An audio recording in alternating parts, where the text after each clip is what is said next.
আসসালামু আলাইকুম প্রিয় ভিউয়ার্স, আপনারা দেখছেন safe funny media YouTube channel. প্রিয় ভিউয়ার্স, আমরা আজকে সকালে আমাদের রসুনের ভুঁই স্প্রে করতে মাঠে যাচ্ছিলাম। ওই সময় দেখি রাস্তার পাশে একটা কৃষক কদু গাছের সাইড দিয়ে জাল বিছাইয়ে রাখছে। তো ওই জালে একটা নতুন পেঁচা আটকে আছে।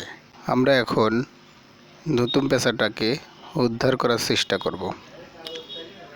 আমরা এখন ওখানে যাচ্ছি, আর একটু সামনে মনে হয়, এই তো সামনে ওই যে সেই জাল সামনে দেখা যাচ্ছে। আমরা ওই জায়গায় যাচ্ছি। ওই সামনে যাচ্ছে উনি আছে আমার ছোট চাচা, আর এই সাথে আছে এই ছেলেটা আছে আমাদের পাশের বাড়ি, আমার এক বাইশ দিয়ে। আমরা একসাথে আসছিলাম মাঠে। ওই যে আমাদের গাড়ি ওই পাশে সামনে, এই দেখুন লুলু এখনো তাজা আছে। রাত্রিবেলায় সম্ভবত বাঁধেছে এই জালের সাথে, তা জাতি বাড়ি নেই। ওই আর পেঁচাইছে, ঘুরেছে আর পেঁচাইছে। এখন আমরা ওইটা সারানোর চেষ্টা করব। দেখুন, চোখ একদম কাচের বলের মতন চোখ করে আছে। প্রথম পেঁচা আমরা আগে ছোটোবেলায় দেখছি, দূরিতে থেকে দেখছি।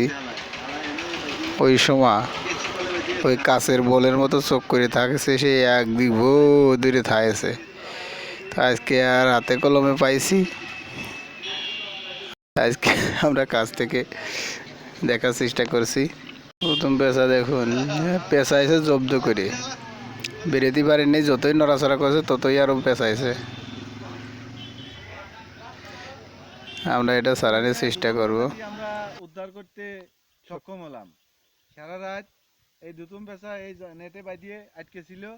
আমরা মাঠে এখানে রসুনি বুটি স্প্রে করতে আসছিলাম, আসে দেখলাম যে এ আটকে আছে সারা রাত। তা দেখি আমরা এখন উদ্ধার করলাম। এর পা মা ওই যে আছাড়ি পিছাড়ি করতে করতে ছুলে গেছে, আর চোখগুলো লাটাং ফাটাং। এখন এই যে এর যে উদ্ধার করছি, কিন্তু ও কিন্তু চুপচাপ মেরে আছে, বাচ্চা পোলাপানের মতো। দেখেন কত সভ্যভাবে আছে। তার মানে যদি ও সুস্থ থাকতো তাহলে আমাদের আসর মাসর মাইরে ঠোক মুখ মেরে কি যে করতো, ঠিক ছিল না। আসলে দেখেন কি অবস্থা, চোখ কি, চোখ কাছের বলার মতো দেখেন, আর চোখের কি জ্যোতি। এই তো এটারে বলে কোপ পাখি, কোপ কোপ পাখি, ওরে চোখ লাটাং ফাটাং।